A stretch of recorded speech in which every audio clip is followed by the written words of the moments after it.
കടുവയുടെ കാൽപ്പാടായി കാണുന്ന കടുവ ഈ വഴി കയറി പോയിട്ടുണ്ട്. ഒരു ഹോളിവുഡ് ലെവൽ എക്സ്പീരിയൻസ് കിട്ടുന്ന ഒരു അടിപൊളി വ്യൂ കേട്ടോ. അപ്പോൾ ഗുഡ് മോർണിംഗ്. നമ്മൾ ഇന്ന് പോകുന്ന ട്രക്കിംഗ് പെരിയാർ ടൈഗർ റിസർവിലെ തൊണ്ടിയാർ ബോർഡർ ഹൈക്കിംഗ് ആണ്. അപ്പോൾ നമ്മൾ രാവിലെ ഇവിടെ എത്തി. നമുക്ക് നമ്മുടെ ടിക്കറ്റും ബാക്കി കാര്യങ്ങളെല്ലാം അവിടെ കൊടുത്ത് നമ്മുടെ ഡീറ്റെയിൽസ് എല്ലാം കൊടുക്കണം. എന്നിട്ട് അവിടെ നമുക്ക് ലീച്ച് സോക്സും നമുക്ക് ഫുഡും കാര്യങ്ങളൊക്കെ തരും. അപ്പോൾ ബാക്കി ഡീറ്റെയിൽസ് പറയാം. നമ്മളിപ്പോൾ ഈ പാർക്കിംഗ് സ്ലോട്ടിൻ്റെ അവിടെയുള്ള വില്ലേജിൽ വന്നിട്ടാണ് നമ്മുടെ ട്രക്കിംഗ് സ്റ്റാർട്ട് ചെയ്യുന്നത്. അപ്പോൾ നമ്മൾ ലീച്ച് സോക്സും പിന്നെ നമുക്കുള്ള ഫുഡൊക്കെയാണ് ആ ബാഗിൽ. ഫുഡും അതുപോലെ സ്നാക്സ്, വെള്ളം എല്ലാം ഈ പാക്കേജിൽ ഇൻക്ലൂഡഡ് ആണ്. അപ്പോൾ ഇവിടെ നിന്നാണ് നമ്മുടെ ട്രക്കിംഗ് സ്റ്റാർട്ട് ചെയ്യുന്നത്. നമുക്കൊരു ഗൈഡും ഒരു BFO ആണുള്ളത്. ഇവിടെ നിന്നാണ് പെരിയാർ ടൈഗർ റിസർവിൻ്റെ സഫാരിക്ക് പോകുന്ന സ്റ്റാർട്ടിംഗ് പോയിൻ്റ്. അപ്പോൾ ഇതിനടുത്ത് തന്നെയാണ് നമ്മുടെ ട്രക്കിംഗ് വരുന്നത്.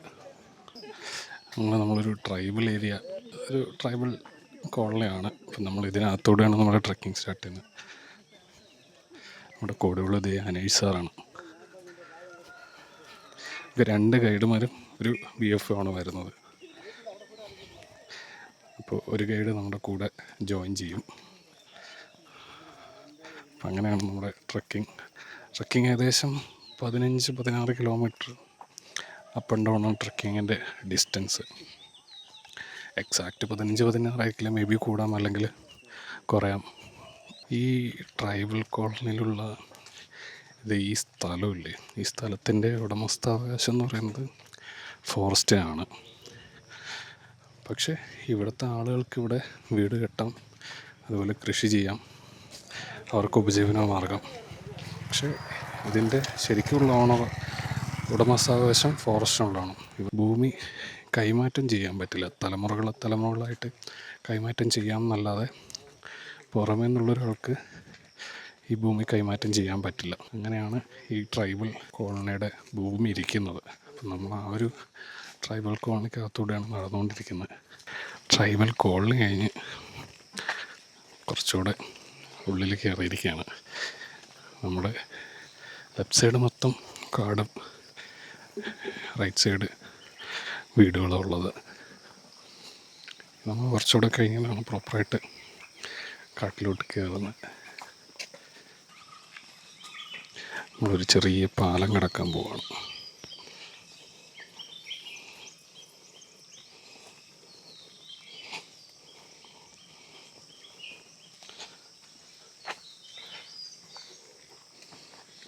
ഇപ്പം ശരിക്കും കാടായി കേട്ടോ.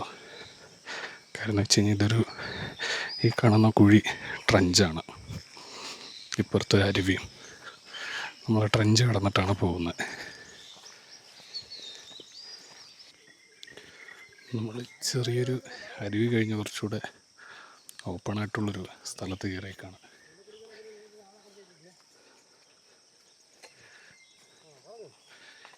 ഇതൊക്കെ ഫെൻസിങ് ലൈന് സെറ്റാക്കാൻ വേണ്ടി ഇട്ടതാണ്. ഇവിടെ ഒരു കൂണ് മുളച്ചേക്കുന്ന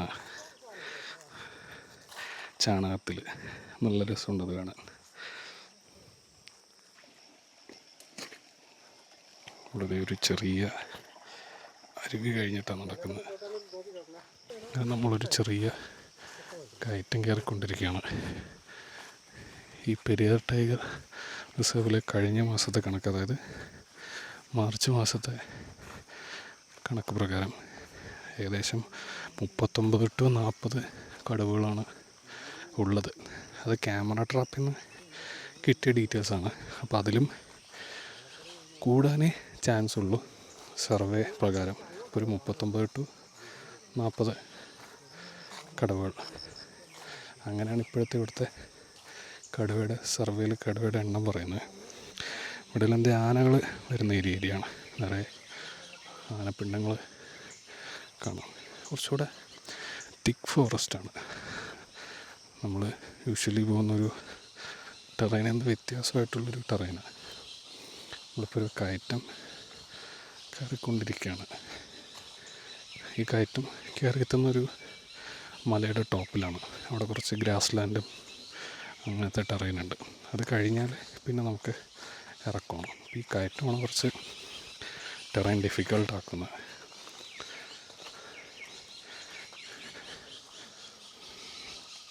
ഇവിടെയൊക്കെ കാട്ടി ചവിട്ടിയിട്ട് പോയ പാടുകൾ. സൈഡ് മുഴുവൻ ഉണങ്ങിക്കിടക്കുകയാണ്. ഹ്യൂമിഡിറ്റി കുറച്ച് കൂടുതലാണ് നമ്മൾ നടക്കുന്ന സമയത്ത്. അതുകൊണ്ട് ടയേർഡാവാനുള്ള ചാൻസ് കൂടുതലാണ്. ഈവനിങ്ങിൽ മഴ പെയ്യുന്നുണ്ട്. അപ്പോൾ അതുകൊണ്ട് കുറച്ച് ടയേർഡാവാനുള്ള ചാൻസ് കൂടുതലാണ്. പക്ഷെ എന്നാലും നമ്മളങ്ങനെ നടന്നുകൊണ്ടിരിക്കുകയാണ്. നമ്മുടെ ട്രയൽ അങ്ങനെ കുറച്ചുകൂടെ ടഫായിട്ടാണ് വരുന്നത്. കയറ്റമാണ് കൂടുതലും.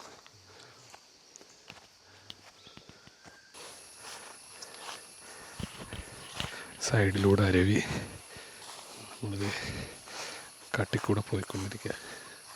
അത്യാവശ്യം നല്ല അടിപൊളി കാടാണ്.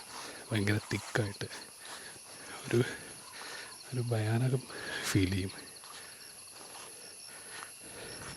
അതുപോലെ തന്നെ ഹാർഡായിട്ടുള്ള ടെറൈന. അങ്ങനെ നമ്മൾ നമ്മുടെ ബ്രേക്ക്ഫാസ്റ്റ് കഴിക്കുകയാണ്. ബ്രേക്ക്ഫാസ്റ്റിന് എന്താ കഴിക്കാൻ?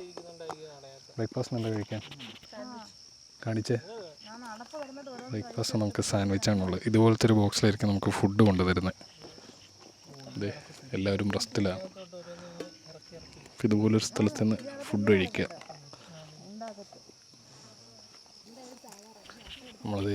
നമ്മൾ രാവിലത്തെ ബ്രേക്ക്ഫാസ്റ്റ് കഴിച്ചു.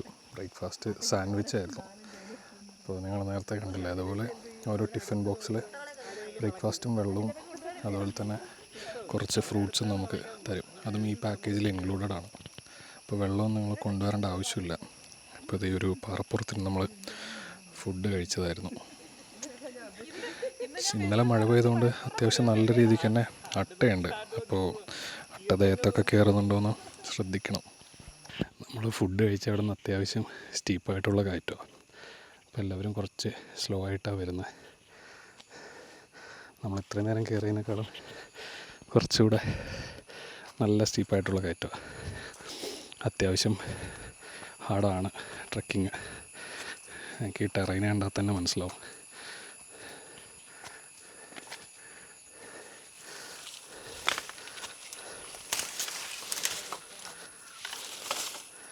ഇതുവഴി കയറി വരണേ.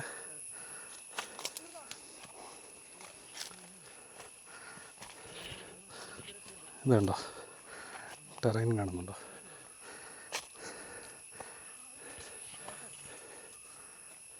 അവിടെ വഴിയിൽ മരം വീണു. അപ്പോൾ അതുകൊണ്ട് നമ്മൾ കുറച്ച് ചുറ്റിയാണ് കയറുന്നത്. കുറച്ചുകൂടെ കയറ്റമുണ്ട്. അത് കയറിക്കഴിഞ്ഞാൽ ഒരു ഗ്രാസ് ലാൻഡാണ് വരുന്നത്. അപ്പോൾ നമ്മളിപ്പോൾ ആ ഗ്രാസ് ലാൻഡിൻ്റെ അടുത്തോട്ടാണ് പോകുന്നത്. ഇവിടെ കുറച്ച് നിരപ്പായ സ്ഥലമുണ്ട്.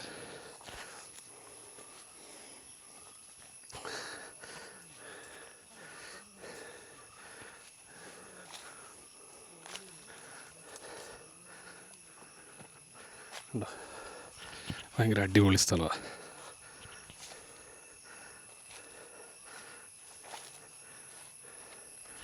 ചുറ്റും ചെറിയ ഇല്ലിക്കാടുകളും പിന്നെ അതുപോലെ നല്ല തണുപ്പും ഇതേ കയറി വരുന്നത്. അങ്ങ് ദൂരെ ഇതിനിടയിലൂടെ നമുക്ക് കുമളി ടൗൺ കാണാൻ പറ്റും. മലയുടെ സൈഡ്. നമുക്കിനി ഈ റൂട്ടാണ് പോകേണ്ടത്.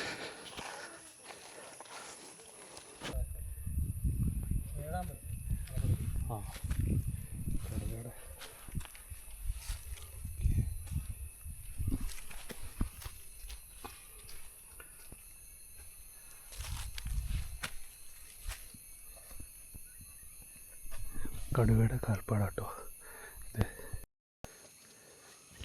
കടുവയുടെ കാൽപ്പാടായി കാണുന്നത്. കടുവ ഈ വഴി കയറി പോയിട്ടുണ്ട്. ഇവിടെ കാണാൻ പറ്റും. നിങ്ങൾക്ക് വീഡിയോയിൽ കാണാൻ പറ്റില്ല. ഈ മണ്ണും ഇതെല്ലാം കൂടെ ജെല്ലായതുകൊണ്ട് വീഡിയോയിൽ അത്ര ക്ലിയർ അല്ല. നല്ലൊരു കിടിലൻ ഫ്രെയിമാണ് കേട്ടോ. കിടിലൻ ഫ്രെയിമെന്ന് വെച്ച് കഴിഞ്ഞാൽ കിടിലൻ ഫ്രെയിം. പച്ചപ്പ് അതുപോലെ തന്നെ കയറ്റം, നല്ല കിടിലൻ ഫ്രെയിം. ഒരു വലിയൊരു മരമുണ്ട് അവിടെ, കാണുന്നുണ്ടോ? വേഴാമ്പലുണ്ട് കേട്ടോ ഇവിടെ.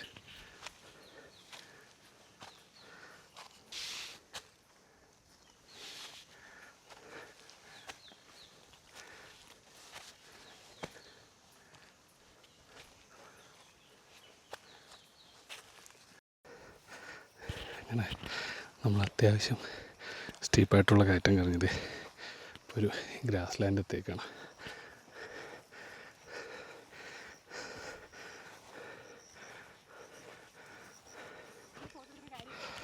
നമുക്കിവിടെ നിന്ന് കഴിഞ്ഞൊരു ഫുൾ 360 വ്യൂ ആണ് കിട്ടുന്നത്. നമ്മുടെ ആ കാണുന്ന സൈഡ് കമ്പം, തേനി സൈഡ്, ഇതെല്ലാം പെരിയാർ ടൈഗർ റിസർവിൻ്റെയും അതുപോലെ ഗവിയുടെയും ഭാഗമാണ്, പത്തനംതിട്ടയുടെയും ഭാഗങ്ങളായി കാണുന്നല്ല. ഇതൊരു ഫുൾ മേടമാണ്, പുൽമേട്, കണ്ണെത്താ ദൂരം പുൽമേടാണ്. നമ്മൾ ഈ ഇതുപോലത്തെ ഇപ്പോൾ കാണുന്ന ഒരു തിക്ക് ഫോറസ്റ്റിലൂടെയാണ് നമ്മളിപ്പോൾ കയറി വന്നത്. അപ്പോൾ അത് മാറി ഇപ്പോൾ ഒരു പുൽമേടായി. ഈ പുൽമേടിലൂടെയാണ് നമ്മുടെ അടുത്ത ട്രയൽ പോകുന്നത്. പിന്നെ അത് കഴിഞ്ഞൊരു ഇറക്കം. അപ്പോൾ അങ്ങനെയാണ് നമ്മുടെ ട്രക്കിംഗ് വരുന്നത്. സാധാരണ ഇവിടെ സൈറ്റിങ്സ് ചാൻസ് ബൈ ലക്കാണ്. ഇതെവിടെ ആനകളുടെയൊക്കെ ഇൻഡയറക്റ്റ് എവിഡൻസ് കാണാം. അതായത് ആനപ്പിണ്ടവും അതുപോലെ കാട്ടിയുടെ പിണ്ടങ്ങളൊക്കെ ഇത് ഇവിടെ കാണാം. പക്ഷെ നമുക്ക് ലക്കില്ലായ്മ, നമുക്ക് സൈറ്റിങ്സ് ഒന്നും ഇതുവരെ കിട്ടിയില്ല. എന്നാലും നോക്കാം, നാളെ ട്രക്കിംഗ് കഴിഞ്ഞിട്ടില്ല. പക്ഷേ ഈ വ്യൂ ഒരു അതിഗംഭീര വ്യൂ ആണ്. ഞാൻ നിങ്ങളൊരു പനോരമിക് വ്യൂ കാണിച്ചു തരാം.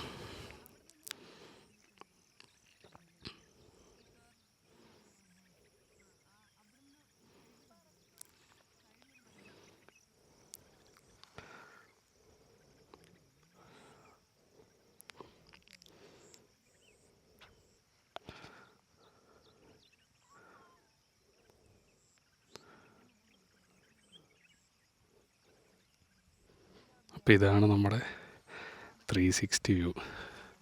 നമ്മുടെ ഗൈഡും സാറുമാരെല്ലാം അവിടെ റെസ്റ്റ് എടുക്കുന്നുണ്ട്. നമ്മുടെ ടീമുകളത് അവിടെ ഉണ്ട്. അങ്ങനെ നമ്മൾ ആ 360 വ്യൂ കഴിഞ്ഞ് നമ്മൾ താഴത്തോട്ട് ഇതുപോലെ ഇറക്കമാണ്.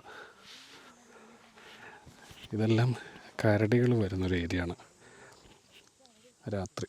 അപ്പോൾ ഈ കരടിക്ക് ഭക്ഷണം, തേൻ, അതുപോലെ ചെറിയ വണ്ടുകൾ, അങ്ങനത്തെ കാര്യങ്ങളൊക്കെയാണ് കരടി പിടിച്ച് കഴിക്കുന്നത്.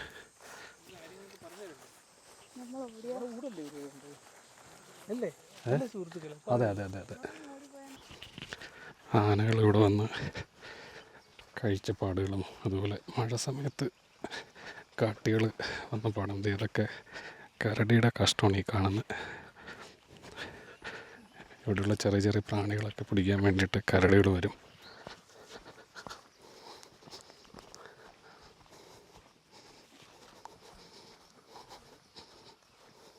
ഉണ്ടോ കരടി കുഴിച്ചെടുത്തേക്കുന്ന പാടുകളാണ്. ഇവിടെ നിന്ന് ഈ പറയുന്ന പോലെ ചെതലും അങ്ങനത്തെ പ്രാണികളൊക്കെ പിടിക്കാൻ വേണ്ടിയിട്ട് കരടി കുഴിച്ചെടുത്തേക്കുന്നത്. കരടി കുഴിച്ചല്ലേ ഇത്, കരടി കുഴിച്ചേക്കുന്നത്.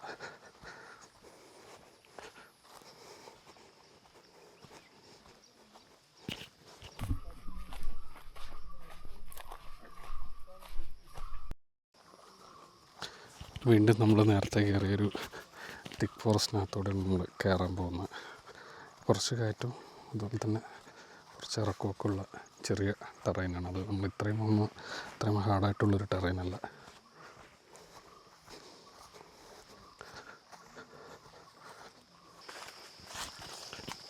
നേരത്തെ വന്ന പോലത്തെ ഒരു കാടിനകത്ത് കയറി, കാടിനകത്തുള്ളൊരു ആംബിയൻസ് നിങ്ങൾ കേട്ട് നോക്ക്.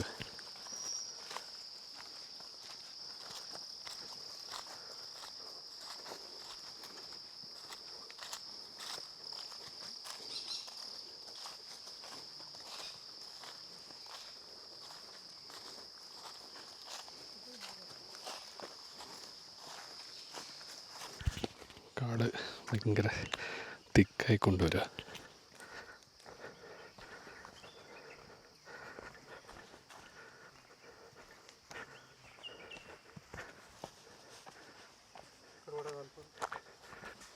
കടവടല്ലേ ഇത്രയും വലുത് വരുമോ? ചെറുതാ. കടുവയുടെ കാൽപ്പാടുകൾ.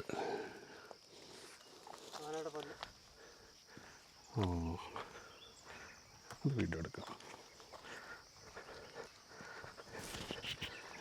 ഇതാണ് ആനയുടെ പല്ല്. ആനയുടെ ജോ അവിടെ ഉണ്ടോ?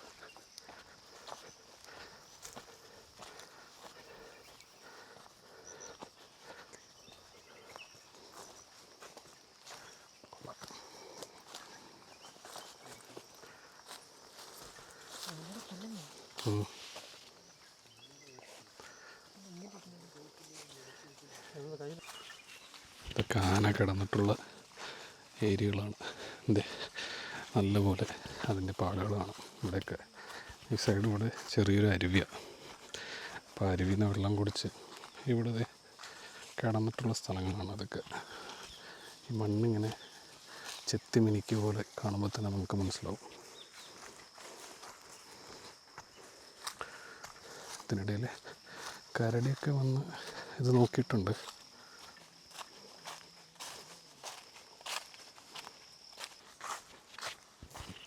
സൈഡ് ഒരു അരുവിയുണ്ട്. ആ അരുവിയുടെ സൈഡ് കൂടെയാണ് നമ്മൾ പോകുന്നത്. മഴ പെയ്തുകൊണ്ട് തന്നെ മൃഗങ്ങളൊക്കെ ഉൾക്കാട്ടിലോട്ട് കയറിപ്പോയിട്ടുണ്ടാവും. ഇവിടെ ഒന്നും ഒരു പ്രസൻസും കാണുന്നില്ല. നമ്മൾ നേരത്തെ കണ്ടത് ഒരു കടുവയുടെ കാൽപ്പാടാണ്. പിന്നെ അതുപോലെ തന്നെ കാട്ടിയുടെ. ഇതിൻ്റെ കാഷ്ടത്തിൻ്റെ മണം വരുന്നുണ്ട്.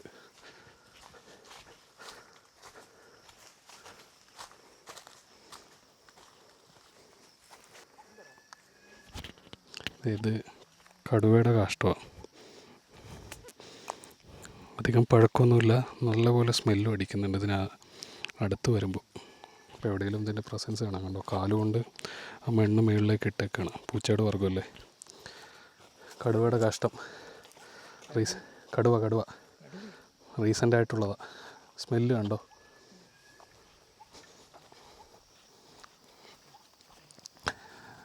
കടുവകൾ ഇതുപോലെ തന്നെ നമ്മുടെ പൂച്ചയുടെ വർഗ്ഗം തന്നെയല്ലേ. അപ്പോൾ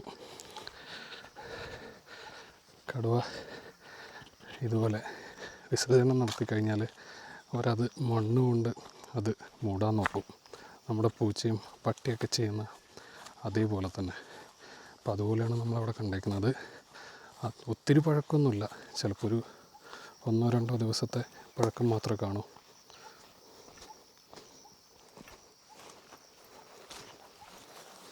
അതെ, ഇപ്പോൾ കറക്റ്റ് ഇതൊരു ചെറിയ അരുവിയാണ്. അരുവിയുടെ സൈഡിലൂടെയാണ് നടക്കുന്നത്. വെള്ളമില്ലാത്തതുകൊണ്ട് ഇതിലൂടെ നടക്കാം.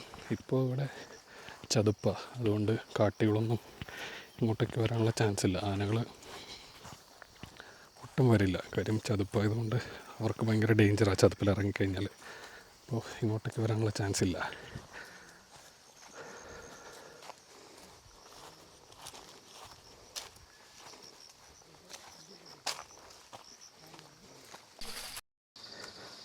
അങ്ങനെ നമ്മൾ അത്യാവശ്യം നല്ല കയറ്റം കഴിഞ്ഞ് ഇനി അതുപോലെ തന്നെ ഹാർഡായിട്ടുള്ള ഇറക്കം ഇറങ്ങിക്കൊണ്ടിരിക്കുക.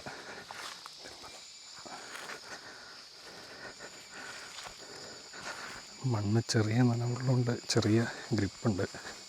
പക്ഷെ എന്നാലും വഴുതി പോകുന്നുണ്ട്. നമ്മളിതുപോലെ പോകുന്ന സമയത്ത് ഇങ്ങനെ മരമൊക്കെ ഉണ്ടാവും. അപ്പോൾ ഇതിൽ പിടിച്ച് ഇങ്ങനെ ഇറങ്ങിക്കഴിഞ്ഞാൽ നമുക്കതൊരു സപ്പോർട്ടായിരിക്കും. കുറച്ച് ദൂരത്തേക്കെങ്കിലും മാക്സിമം പിടിക്കാൻ പറ്റുന്നവിടെയൊക്കെ പിടിച്ചിറങ്ങാം. പക്ഷെ പിടിക്കുന്ന സമയത്ത് സൂക്ഷിച്ച് പിടിക്കണം. പറയുന്ന പോലെ പിറ്റ് വൈപ്പേഴ്സ് ഇങ്ങനത്തെയുള്ള പാമ്പുകളൊക്കെ ചിലപ്പോൾ അതിൽ ഇരിക്കാനുള്ള ചാൻസ് ഉണ്ട്. അല്ലെങ്കിൽ ചിലന്തി, വർഗത്തിൽപ്പെട്ട ചിലന്തികൾ, പുഴുക്കൾ, അങ്ങനത്തെ ഒരുപാട് പ്രാണികൾ ഇരിക്കാനുള്ള ചാൻസ് ഉണ്ട്. അപ്പോൾ അതെല്ലാം സൂക്ഷിച്ച് വേണം പിടിക്കാൻ. എല്ലാ മരത്തിലും കയറി പിടിക്കരുത്. നമ്മൾ നല്ല കുത്തനെയുള്ള ഇറങ്ങിയിട്ടാണ് പോകുന്നത്. ഇവിടെ വലിയ വലിയ മരങ്ങൾ കാണാം. അടിക്കാടുകൾ നിറയാണ്. അപ്പോൾ ഈ അടിക്കാട് ഒരുപാടുള്ള സ്ഥലം ഭയങ്കര ഡേഞ്ചറസ് ആണ്. എവിടെയാണ് മൃഗങ്ങൾ നിൽക്കുന്നതെന്നുള്ളത് നമുക്ക് പറയാൻ പറ്റില്ല. ഇതിങ്ങനെയാണ് ടെറൈൻ വരുന്നത്. പക്ഷേ ഈ കാട്ടിക്കൂടെ നടക്കുന്നതൊരു വേറെ വൈബ് തന്നെയാണ്. പച്ചപ്പിനിടയിൽ കൂടെ കാട്ടിനിടയിൽ നടക്കുന്ന സമയത്ത് കിട്ടുന്നൊരു റിലാക്സേഷൻ അത് വേറെ തന്നെയാണ്. നമ്മുടെ ശരീരം ടയർഡായാലും മനസ്സിന് കിട്ടുന്നൊരു റിഫ്രഷ്മെൻറ്റ് അത് ഭയങ്കര ഒരു ലെവലാണ്. ഈ മരത്തിലൊക്കെ ആന ദേഹം മുറിച്ചിട്ട് പോയ പാടുകളാണ് ഈ കാണുന്നത്. മഡ് ബാത്തൊക്കെ കഴിഞ്ഞ്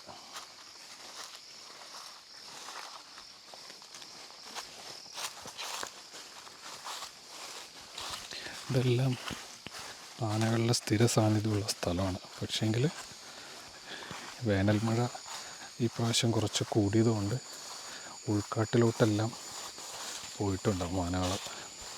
അല്ലെങ്കിൽ ഒരുപാട് തണൽ കിട്ടുന്ന പ്രദേശങ്ങളിൽ നിൽക്കും. പൊതുവെ അവർ ഈ വെയിലത്ത് അല്ലെങ്കിൽ ചൂടുള്ള ഹ്യൂമിഡിറ്റി ഒരുപാടുള്ള സ്ഥലത്തൊന്നും അവർ നിൽക്കാറില്ല. അവരുടെ ശരീരം എപ്പോഴും തണുപ്പിക്കാനേ അവർ നോക്കുള്ളൂ. അപ്പോൾ തണുപ്പുള്ള സ്ഥലങ്ങളിലായിരിക്കും ഒരുവിധം എല്ലാ മൃഗങ്ങളും പോയിരിക്കുന്നത്. ടൈഗറൊക്കെ ആണെങ്കിലും അതുപോലെ തന്നെ. പിന്നെ ഈ മൃഗങ്ങളെല്ലാം ഒന്ന് ആക്റ്റീവ് ആവുന്നത് രാത്രി നേരത്താണ്. അതുകൊണ്ടാണല്ലോ പല ടൈഗർ റിസർവുകളും പല ഫോറസ്റ്റ് റോഡുകളും രാത്രി അടച്ചിടുന്നത്. മൃഗങ്ങൾ ആക്റ്റീവായിരിക്കും അതുകൊണ്ട്.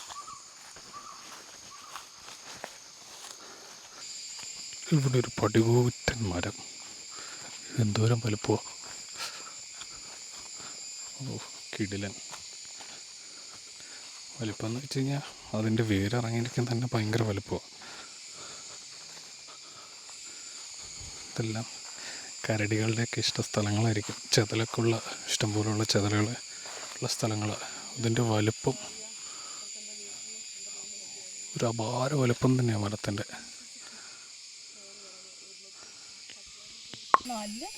ഇവിടെ സാമ്പാർ ഡിയറിൻ്റെ കൊമ്പാണിത്. നല്ല പഴക്കമുണ്ട് ഈ കൊമ്പിന്.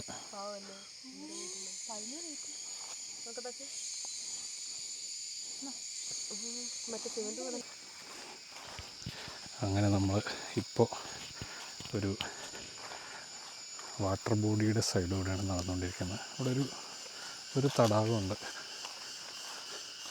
മഞ്ഞയും പൂക്കളും അതിനിടയിലൂടെയുള്ള തടാകവും.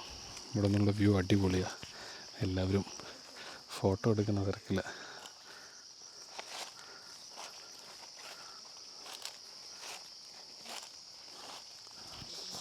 നമ്മൾ നേരത്തെ കണ്ട ആ ലേക്ക് ഇപ്പോൾ വീണ്ടും ക്രോസ് ചെയ്യാൻ പോവാണ്.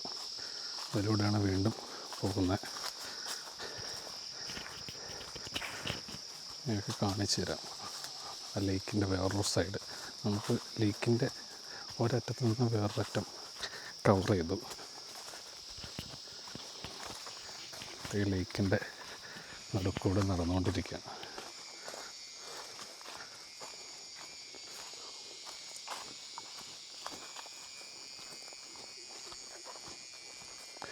ഇവിടെയൊക്കെ രാത്രി ആയിക്കഴിഞ്ഞാൽ മൃഗങ്ങളൊക്കെ വരുന്നൊരു സ്ഥലമാണ്. ഓ, എന്ത് കിടിലൻ സ്ഥലമാണ്! ഒരു ഹോളിവുഡ് ലെവൽ എക്സ്പീരിയൻസ് കിട്ടുന്ന ഒരു അടിപൊളി വ്യൂ കേട്ടോ ഈ ലേക്ക്. തടാകത്തിൻ്റെ നടുക്ക് മുറിഞ്ഞു വീണ മരങ്ങളൊക്കെ അതൊരു വല്ലാത്തൊരു കാഴ്ചയാണ്. ഞങ്ങൾക്ക് കാണിച്ചു തരാം. ഇവിടെ ഇറങ്ങുന്ന സമയത്ത് ദൂരെ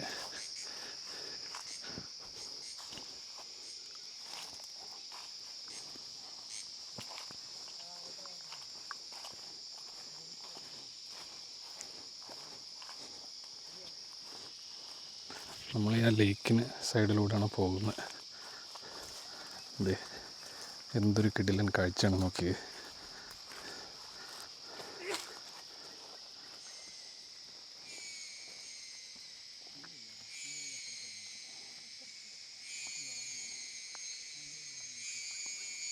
ഈ ക്യാമറയിൽ കാണുന്നതിനേക്കാളും അടിപൊളിയാണ് നേരിട്ട് കാണുന്നൊരു എക്സ്പീരിയൻസ്.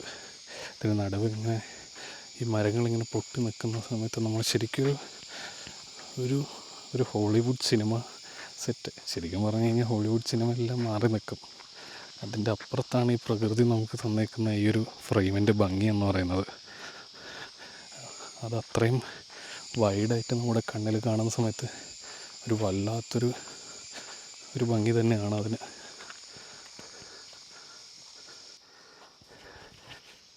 നമ്മൾ ഈ സൈഡ് കണ്ട് അതിൻ്റെ മറ്റൊരു സൈഡ് വരുമ്പോഴാണ് അതിൻ്റെ വേറൊരു ലെവൽ ഭംഗി നമുക്കറിയുന്നത്. ഇത് കിടിലം, ഇത് രക്ഷയില്ലാത്ത ഫ്രെയിം. ഇവിടെയാണ് നമുക്ക് ക്യാമ്പ് ഷെഡ് വരുന്നത്, അതിന് മുന്നിലെ വ്യൂ ആണ്. കിടിലം എന്ന് വെച്ച് കഴിഞ്ഞാൽ ഒരു ജാതി ഫ്രെയിം. അത് നിങ്ങളത് നേരിട്ട് വന്ന എക്സ്പീരിയൻസ് തന്നെ ചെയ്യണം. ഇത്രയും നേരം നടന്നതിന് കിട്ടുന്നൊരു ക്ഷീണത്തിന് കിട്ടുന്നൊരു റിഫ്രഷ്മെൻ്റാണ് ഈ ഒരു വ്യൂ എന്ന് പറയുന്നത്. ഇതിൻ്റെ ഒരു വൈഡ് ആംഗിള് ഞാൻ നിങ്ങൾക്ക് കാണിച്ചു തരാം. ഇതൊരു വല്ലാത്ത ഫ്രെയിം തന്നെ കേട്ടോ. ക്യാമറയിൽ കുറച്ചുകൂടെ വൈഡായിട്ടായിരിക്കും കാണുന്നത്, പക്ഷെ നേക്കഡൈസ് കൊണ്ട് കിട്ടുന്നൊരു ഭംഗി അത് നിങ്ങളിവിടെ വന്ന് എക്സ്പീരിയൻസ് ചെയ്യുക തന്നെ വേണം. അത്രയും ഭംഗിയാണ് ഈ ഫ്രെയിമിന്. ഇതാണ് കേട്ടോ ക്യാമ്പ് ഷെഡിൻ്റെ മുകളിൽ നിന്ന് ആ ലൈക്കിൻ്റെ ഒരു വ്യൂ എന്ന് പറയുന്നത്. അപ്പോൾ നമ്മൾ ഈ ക്യാമ്പ് ഷെഡിൽ നിന്നാണ് ഫുഡൊക്കെ അടിച്ച്. ഇവിടെ നിന്ന് നോക്കി കഴിഞ്ഞാൽ അത്യാവശ്യം നല്ലൊരു കിടിലൻ വ്യൂ തന്നെയാണ്. അപ്പം നമ്മളിങ്ങനെ ക്യാമ്പ് ഷെഡിൽ നിന്ന് ഫുഡൊക്കെ അടിച്ച് നിൽക്കുമ്പോഴാണ് നമ്മുടെ ക്യാമ്പ് ഷെഡിൻ്റെ തൊട്ടടുത്ത് ഒരു കൂട്ടം കാട്ടികൾ അവരിങ്ങനെ മേഞ്ഞുകൊണ്ടിരിക്കുകയാണ്. ക്യാമ്പ് ഷെഡിൻ്റെ തൊട്ടടുത്തായിരുന്നു. ശരിക്കും ഈ കാട്ടി എന്ന് പറയുന്നത് ഇന്ത്യൻ വൈൽഡ് ഗോർ എന്ന് പറയും. ഇത് ശരിക്കും ബഫല്ലോ ഫാമിലിയിലല്ല, ഇത് കൗ ഫാമിലിയിൽ പെട്ട ഒരു അനിമലാണ്. പലർക്കുമുള്ളൊരു തെറ്റിദ്ധാരണയാണ് ഇത് പോത്ത് എന്നുള്ളത്. ശരിക്കും ഇതൊരു പോത്തല്ല, ഇതൊരു പശുവർഗത്തിൽ പെട്ടൊരു ജീവിയാണ് ഈ ഇന്ത്യൻ വൈൽഡ് ഗോർ എന്ന് പറയുന്നത്. പലരും ഇതിനെ തെറ്റായിട്ട് ബൈസൺ എന്ന് വിളിക്കും. അങ്ങനെ വീഡിയോ എടുത്തുകൊണ്ടിരിക്കുമ്പോഴാണ് പെട്ടെന്ന് അവൻ നമ്മളെ ഒന്ന് നന്നായിട്ട് നോക്കിയത്. പിന്നെ ഞാൻ പതുക്കെ ഫ്രെയിമിൽ നിന്ന് മാറി. അവരവരുടെ തീറ്റ കഴിച്ചുകൊണ്ടിരിക്കുകയായിരുന്നു. നമ്മൾ ഇറങ്ങുന്ന സമയത്ത് ഈ കൂട്ടം കുറച്ച് കാടിനകത്ത് കയറിയിട്ടുണ്ടായിരുന്നു. അപ്പോൾ ഇതിനകത്ത് മെയിലും ഫീമെയിലും എല്ലാം മിക്സഡ് ആയിട്ടുള്ളൊരു ഗ്രൂപ്പായിരുന്നു ഇവർ. അങ്ങനെ നമ്മുടെ ഫുഡെല്ലാം കഴിച്ച് കഴിഞ്ഞാൽ ഇതിപ്പോൾ ജീപ്പ് പോകുന്ന ട്രയലിലൂടെയാണ് നടന്നുകൊണ്ടിരിക്കുന്നത്. ഇനി മിക്കവാറും ട്രയൽ ഇത് ബേസ് ചെയ്തിട്ടായിരിക്കും. ഇടയ്ക്ക് ഷോർട്ട് കട്ടുകളുണ്ടാവും. ഇപ്പം നമ്മൾ കാട്ടിയുടെ കൂട്ടത്തെ കണ്ടു. നമ്മളിപ്പോൾ ഈ നടക്കുന്ന വഴിയിലാണ് അവർ നേരത്തെ വന്ന് നിന്ന്. എന്നിട്ട് ഈ കാണുന്ന വഴിയിലൂടെ കയറിപ്പോയി. അവർ കുറച്ച് ഉൾക്കാട്ടിലോട്ട് പോയി. നമ്മുടെ ക്യാമ്പ് ഷെഡിൻ്റെ അടുത്ത് വരുമെന്ന് പറഞ്ഞ് വെയിറ്റ് ചെയ്തു, പക്ഷേ വന്നില്ല. അങ്ങനെ നമ്മൾ നടന്നുകൊണ്ടിരിക്കുമ്പോഴാണ് വളരെ റെയറായിട്ട് കാണാവുന്ന സദേൺ റെഡ് മുൺജാക്ക് എന്നറിയപ്പെടുന്ന നമ്മുടെ കേഴമാൻ കൺമുന്നിൽ വന്നത്. ഇതിന് വേറൊരു പേര് കൂടിയുണ്ട്, ബാർക്കിംഗ് ഡിയർ. ഈ ബാർക്കിംഗ് ഡിയർ എങ്ങനെയാണ് പേര് വരാൻ കാരണം എന്ന് വെച്ച് കഴിഞ്ഞാൽ ഇവർ അലാം കോളൊക്കെ ഒരു കുരയ്ക്കുന്നൊരു ശബ്ദത്തിലാണ്. അപ്പോൾ ഇവർക്ക് ബാർക്കിംഗ് ഡിയർ എന്നോട് ഒരു പേരുണ്ട്. പൊതുവേ ഇവർക്ക് സാധാരണ മാനുകളെ അപേക്ഷിച്ച് വലിപ്പം തീരെ ചെറുതാണ്. അപ്പോൾ ഇവരെ കണ്ടു കിട്ടാനും ഭയങ്കര പാടാണ്. ഉൾക്കാടുകളിലൊക്കെയാണ് ഇവർ കൂടുതലും ഇവരുടെ സാന്നിധ്യം ഉണ്ടാകുന്നത്. പക്ഷെ നമുക്കൊരു ഭാഗ്യമുള്ളതുകൊണ്ട് നമ്മൾ പോകുന്ന വഴിയുടെ തൊട്ടടുത്ത് തന്നെ ഈ ഒരു ബാർക്കിംഗ് ഡിയറിനെ കാണാൻ പറ്റി എന്നുള്ളതാണ്.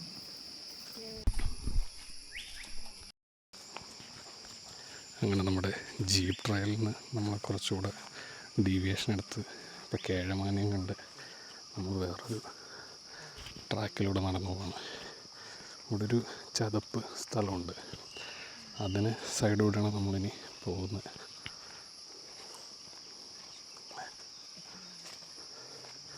അങ്ങനെ നടന്നുകൊണ്ടിരിക്കുമ്പോഴാണ് ഈ ചാടി പോകുന്ന നമ്മുടെ മലയണ്ണാനെ കാണുന്നത്. അണ്ണാൻ വർഗത്തിലെ ഏറ്റവും വലിയൊരു ജീവിയാണ് ഈ മലയണ്ണാൻ. കാടുകളിൽ മാത്രമേ ഇവരെ കാണാൻ സാധിക്കൂ. വംശനാശം ഭീഷണി കൂടെ നേരിടുന്നൊരു ജീവി കൂടിയാണിത്. നമ്മൾ മലയണ്ണനെ കണ്ട് ഇപ്പോൾ ഈ ഒരു പാലം ക്രോസ് ചെയ്തിട്ട് അപ്പുറത്തോട്ട് പോയിട്ടാണ് നമ്മുടെ നടത്തം കണ്ടിന്യൂ ചെയ്യുന്നത്.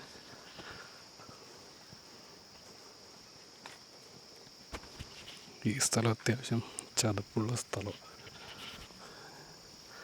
അവിടെ നിന്ന് നമ്മൾ പാലത്തിലോട്ട് കയറി.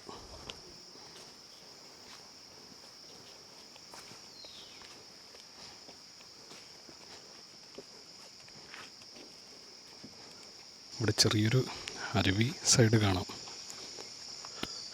ആനകളൊക്കെ വന്ന് വെള്ളം കുടിക്കുന്നൊരു സ്ഥലം.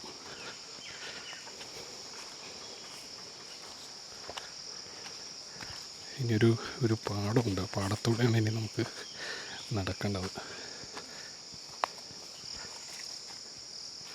ഒരു നല്ല അടിപൊളി സ്ഥലം, ഒരു മുളങ്കാട്. അങ്ങനെ നമുക്ക് വീണ്ടും ഒരു കാട്ടിയുടെ കൂട്ടത്തെ കെട്ടിയിരിക്കുകയാണ്. ഇതിലെ ഒരു പ്രത്യേകത എന്ന് പറയുന്നത് നിങ്ങൾ കാണുന്ന ആ ഒരു കാട്ടിയുടെ കുഞ്ഞിനെ തന്നെയാണ്.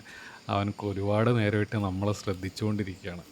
ഇതെല്ലാം ഫീമെയിലാണ് കേട്ടോ. ഈ ഫീമെയിലിനെ ഐഡൻറ്റിഫൈ ചെയ്യുന്നത് ഇവരുടെ കളർ വെച്ചിട്ടാണ്. മെയിൽ ഗോർ എന്ന് പറയുന്നത് കുറച്ചുകൂടെ ബ്ലാക്കിഷ് കളറായിരിക്കും, പക്ഷേ ഫീമെയിൽ ഗോർസ് കുറച്ചുകൂടെ ബ്രൗണിഷ് ആയിരിക്കും. അങ്ങനെയാണ് ഇവരെ കണ്ടുപിടിക്കുന്നത്. നമ്മളങ്ങനെ അവിടെ നിന്ന് കാട്ടിയും കണ്ട് നമ്മുടെ നടത്തം വീണ്ടും തുടർന്നു. ഇത് ഭയങ്കര അടിപൊളി സ്ഥലം കേട്ടോ. ഒരു പുൽമേട്, അതിനിടയിൽ മരങ്ങൾ, ഭയങ്കര കാമായിട്ടുള്ളൊരു സ്ഥലം. കാടെന്ന് വെച്ച് കഴിഞ്ഞാൽ തന്നെ കാമാണ്. മുളങ്കാടുകളും പിന്നെ അതുപോലെ അടിക്കാടുകൾ ഇവിടെ പൊതുവെ കുറവാണ്. അപ്പോൾ അതുകൊണ്ട് ഭയങ്കര ഭംഗിയുണ്ട് ഈ പച്ചപ്പിൽ ഈ കാടിങ്ങനെ കാണാൻ. ചിലപ്പോൾ നമ്മുടെ ഏതെങ്കിലും സൈഡുകൾ കാട്ടുകളുണ്ടാവും, നോക്കിയിട്ടാണ് പോകുന്നത്. അപ്പോൾ ഒരു വീണ് കിടക്കുന്ന മുളയുടെ ഇടയിലൂടെ പോകണം. ഭയങ്കര ഭംഗിയാണ് കേട്ടോ. നല്ല ഗോൾഡൻ കളറുള്ള മുളയരി, എല്ലാം മുളയരിയ പൂത്ത് നിൽക്കുക. നിങ്ങൾക്കിവിടെ കിളികളുടെ സൗണ്ട് ഒരുപാട് കേൾക്കാം. കാര്യം മുളകൾ പൂത്ത് നിൽക്കണം. അപ്പോൾ ഈ കിളികൾ അതിൻ്റെ അരികൾ ഭക്ഷിക്കാൻ വേണ്ടിയിട്ട് ഇതിൻ്റെ അവിടെ വരും. അപ്പോൾ അതാണ് ഈ മുളയുള്ള സ്ഥലങ്ങളിൽ കിളികൾ കൂടുതൽ വരുന്നത്. അപ്പോൾ ഇത് വല്ലാത്തൊരു ഫ്രെയിമാണ് കേട്ടോ. ഈ കാണുന്ന ഫുൾ പച്ചപ്പ്, അതിനപ്പുറത്ത് ഒരു വെളിച്ചം. ഒരു ഫോട്ടോ എടുത്തേക്കാം.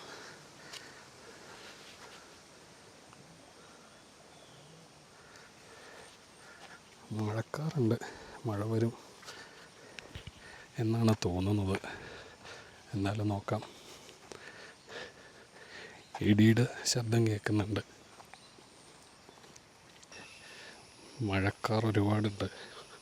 മഴ വരുമോ എന്നുള്ളൊരു സംശയമാണ്. പോകുന്ന വഴിയെല്ലാം നിറയെ ആനപ്പിണ്ടങ്ങളുണ്ട്. ആനകളൊക്കെ ഉൾക്കാട്ടിൽ കയറിപ്പോയിട്ടുണ്ടാവും. മഴത്തുള്ളി ചെറുതായി ഇട്ട് തുടങ്ങുന്നുണ്ട്.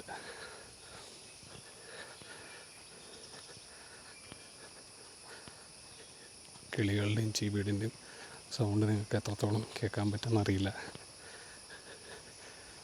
ഇതെല്ലാം ഇങ്ങോട്ടേക്ക് എക്സ്പീരിയൻസ് വന്ന് ചെയ്യുക തന്നെ വേണം.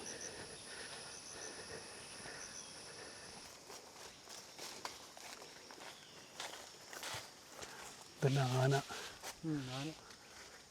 വരച്ചാണല്ലേ, മഡ്ബാത്ത് കഴിഞ്ഞ് വരച്ച പാടുകൾ.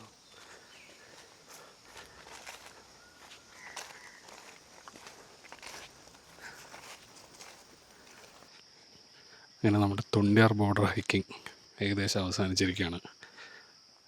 ഇനി നമ്മൾ നേരെ പോകുന്നത് നമ്മൾ കയറിയ സ്ഥലത്ത് നിന്നാണ്. അതായത് സഫാരി ബുക്കിംഗ് സെൻറ്ററിൻ്റെ അവിടെ നമ്മളെത്തും. അപ്പോൾ ഇതിൻ്റെ ഡീറ്റെയിൽസ് ഞാൻ പറഞ്ഞുതരാം. ഇതിന് ഒരാൾക്ക് വരുന്ന ചാർജ് എന്ന് പറയുന്നത് 2000 രൂപയാണ്. മിനിമം 5 പേര് വേണം. പിന്നെ മാക്സിമം മിനിമം 5 പേരാണ് വേണ്ടത്. 5 പേരിൽ കൂടുതൽ അലോ ചെയ്യില്ല. മേ ബി 6ാമത് ഒരാളുണ്ടെങ്കിൽ ഒരാൾക്ക് മാത്രം എക്സ്ട്രാ ഓഫീസിൽ വന്ന് പേയ്മെൻറ്റ് ചെയ്തിട്ട് നമുക്ക് 6ാമത് ഒരാളുടെ ടിക്കറ്റ് എടുക്കാവുന്നതാണ്. അതിൽ കൂടുതൽ ആളുകളെ അലോ ചെയ്യാൻ ചാൻസ് കുറവാണ്. അങ്ങനെയുള്ളവർ ഡയറക്റ്റ് പെരിയാർ ടൈഗർ റിസർവിൻ്റെ ഓഫീസിൽ വിളിച്ച് ചോദിച്ചിട്ട് മാത്രം ബുക്കിംഗ് എടുക്കുക. എല്ലാം ഓൺലൈനാണ് ബുക്കിംഗ് വരുന്നത്. അപ്പോൾ ഓൺലൈനിലാണെങ്കിലും നമുക്ക് 5 പേരുടെ സ്ലോട്ടേ കാണിക്കുള്ളൂ. ഒരു ദിവസം ഒരു ബാച്ച് മാത്രമേ കയറ്റി വിടുള്ളൂ. അപ്പോൾ 5 പേര് മാത്രമേ ഒരു ബാച്ചിൽ ഉണ്ടാവുള്ളൂ. ഇതാണ് ടിക്കറ്റ് റേറ്റ് വരുന്നത്. ഒരാൾക്ക് 2000 രൂപയും പ്ലസ് ഒരു 45 രൂപ എൻട്രി ചാർജ്. അങ്ങനെ ഒരാൾക്ക് മൊത്തം 2045 രൂപ വരും ഇവിടുത്തെ ട്രക്കിംഗ് എന്ന് പറയുന്നത്. അപ്പോൾ ഈ ട്രക്കിങ്ങിൽ തന്നെ രാവിലത്തെ ഒരു ചെറിയ ബ്രേക്ക്ഫാസ്റ്റ്, അതായത് ഒരു ബ്രെഡ് സാൻഡ്വിച്ച്, അങ്ങനത്തെ ചെറിയ ബ്രേക്ക്ഫാസ്റ്റ്, പിന്നെ ഇടയ്ക്ക് എനർജി ബൂസ്റ്ററായിട്ട് അതിനു വേണ്ടി പഴം, ഫ്രൂട്ട്സ് അങ്ങനത്തെ ഐറ്റം. പിന്നെ ഉച്ചയ്ക്ക് ലഞ്ചിന് വെജ് ഫ്രൈഡ് റൈസ്, കടലക്കറി. അത് ഓരോ ദിവസത്തിനനുസരിച്ച് ചിലപ്പോൾ മാറിയിരിക്കും. അങ്ങനെ ഫുഡും ഇൻക്ലൂഡഡ് ആണ് ഈ പാക്കേജിൽ. പിന്നെ ഇതിൻ്റെ ഡ്യൂറേഷൻ ഏകദേശം ഒരു ഫുൾ ഡേ ട്രക്കാണ് വരുന്നത്. അതിൻ്റെ ഡിസ്റ്റൻസ് എന്ന് പറയുന്നത് ഏകദേശം ഒരു 15-16 കിലോമീറ്ററോളം ഉണ്ട്. നമ്മൾ ഷോള ഫോറസ്റ്റിലൂടെയും അതുപോലെ തന്നെ എവർഗ്രീൻ ഫോറസ്റ്റ് കവർ ചെയ്യുന്നില്ല. ഷോള ഫോറസ്റ്റിലൂടെയാണ് നമ്മൾ മോസ്റ്റ്ലി ട്രക്ക് ചെയ്ത് വരുന്നത്. പിന്നെ അതുപോലെ തന്നെ ബാംബു ഫോറസ്റ്റിനിടയിലൂടെയും. അപ്പോൾ ഇതാണ് ട്രക്കിങ്ങിൻ്റെ ഡീറ്റെയിൽസ്. ഇപ്പോൾ ബുക്ക് ചെയ്യാൻ അല്ലെങ്കിൽ ട്രക്ക് ചെയ്യാൻ പോകാൻ താല്പര്യമുള്ളവർ പെരിയാർ ടൈഗർ റിസർവിൻ്റെ സൈറ്റിൽ കയറി ബുക്ക് ചെയ്യാവുന്നതാണ്. അപ്പോൾ വീഡിയോ കണ്ട് ഇഷ്ടപ്പെട്ടവർക്ക് താങ്ക് യു. അടുത്ത വീഡിയോയിൽ കാണാം. Bye, take care.